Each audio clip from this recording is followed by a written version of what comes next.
In this class, we're going to introduce how to skip certain values and continue the loop after skipping certain values. So let me create a new Python file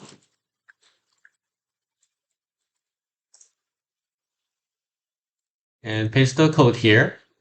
So the code is simple, right? Let's look at this code. We have a list, and this is a data type, a data structure within Python called list.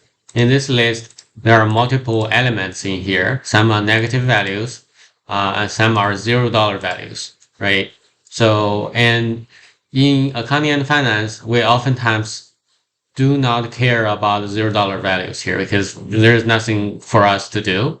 So within this for loop, and essentially saying if the amount equals to 0, then I basically will continue the loop after skipping those values.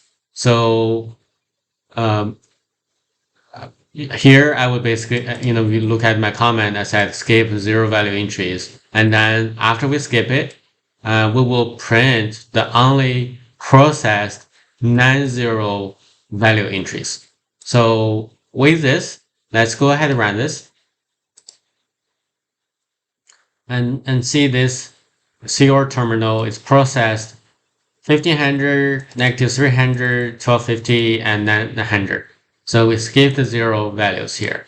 And this is what this means. Within this for loop, I did a conditional if statement. If it's 0, I will continue the loop and without doing anything, right? So and then when I print this, it's only going to print non-zero values. This is how the continue keyword works within a loop method. So, and then in the next few courses, we're going to talk about data structure, things like a list. This is a very important concept for us, which we will introduce in our next few classes. Thank you all.